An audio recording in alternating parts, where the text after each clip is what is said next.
2014, number 6. All right, T. We are supposed to find the value of R. R is the radius of convergence. We are going to find that radius of convergence through the ratio test because this is not a pure geometric series that we are looking at. With the ratio test, I'm going to take the entire formula, limit as n approaches infinity of absolute value, plug in n plus 1,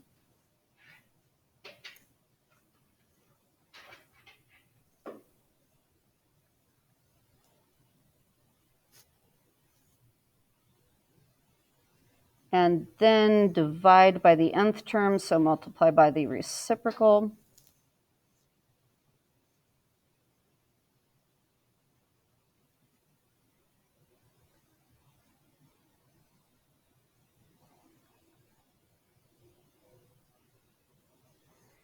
And the negatives are going to just kind of go away with the absolute value. Technically, we get left with an extra -1, but it absolute values itself out. Then I have an extra 2 multiplied in my numerator, an extra x minus 1 multiplied in my numerator.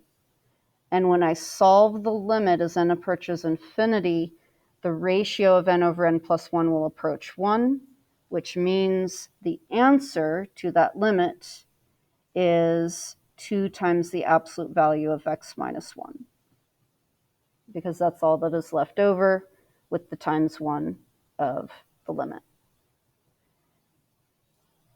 Converges if it is less than 1. When I isolate my x minus 1, I get that the radius of convergence is 1/2.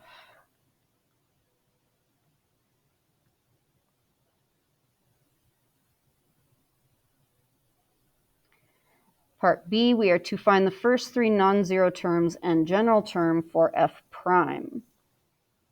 So if this is representing f, when I go to take its derivative,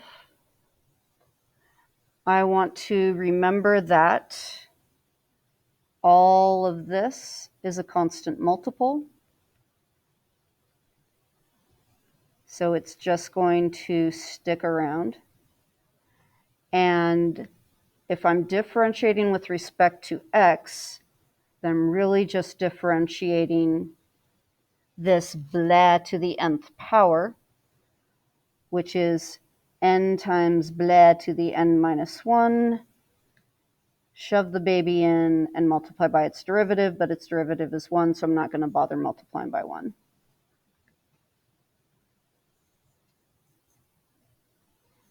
And it only wants the first 3 non-zero terms of f prime. Oh, and the general term.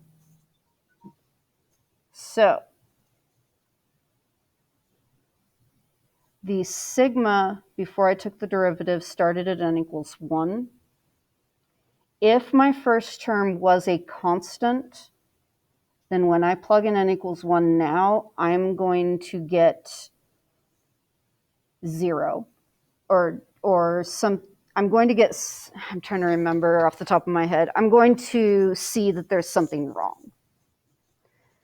So my suggestion to you is just leave it at n equals 1, put it in, see what it does.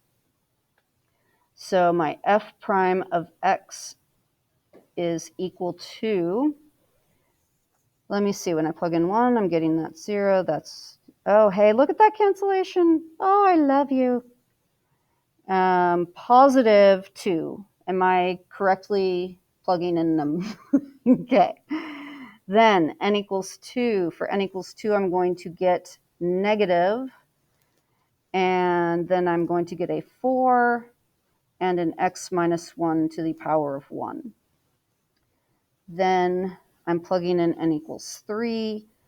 With 3, I'm getting positive 2 cubed is 8, x minus 1 squared.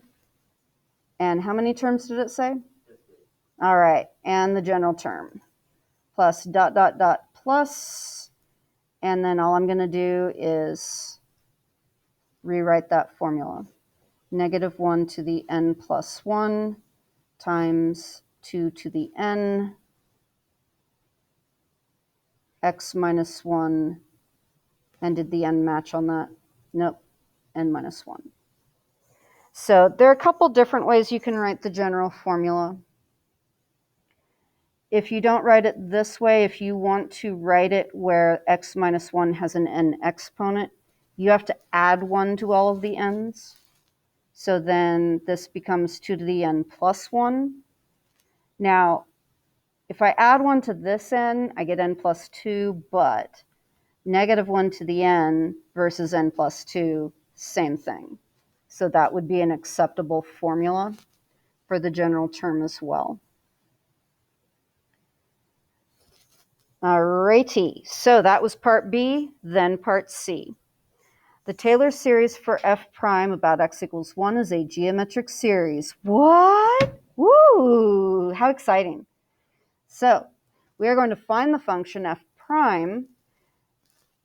We are finding the function for which the series converges for that interval of convergence, basically.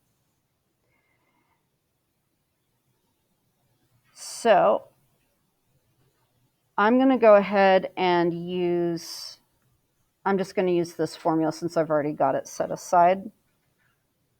Actually, no, I don't need to use it. What am I thinking? What is my first term? What is my r? That's what I need. Because the function f prime of x is equal to the sum of this infinite series, which means first term over 1 minus r. My first term is 2.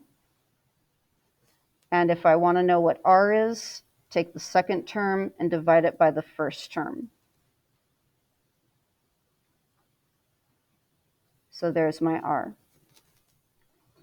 That means f prime of x is 2 over 1 minus negative 2 times x minus 1. So that is my formula. Now, it went on to say to use this function to determine f for, what is that saying?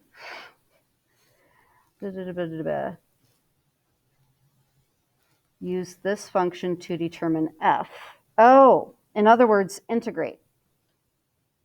So is the whole absolute value less than r just saying within the domain where it's convergent? Yes, the whole thing where it keeps saying absolute value of x minus 1 less than r is just, they have to say that, otherwise they're giving you a problem. So they're saying for what the domain works for.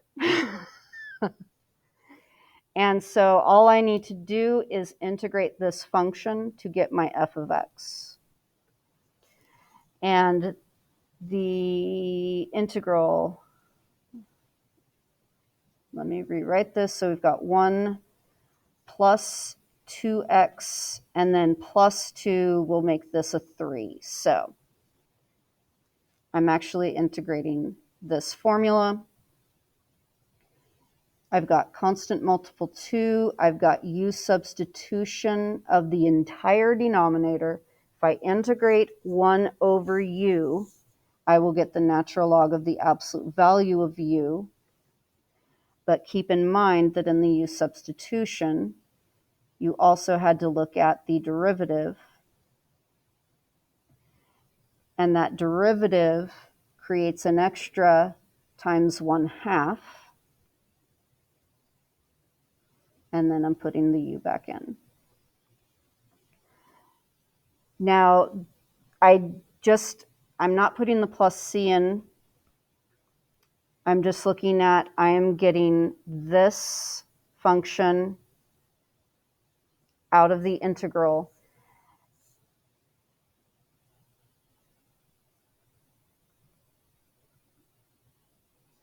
And as far as any constant term, Did they give me any information for that constant term is really the question I'm asking myself.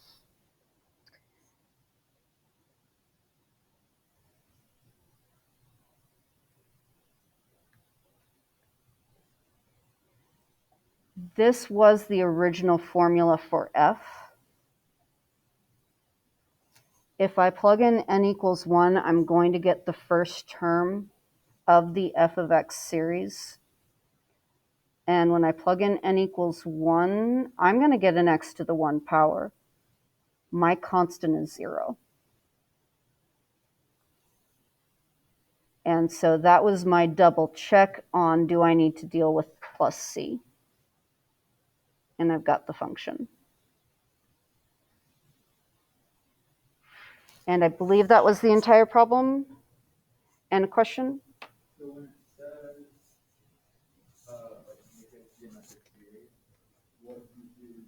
Do you make it so there's a value? Isn't geometric series when it's like r to a certain power or a to a certain power?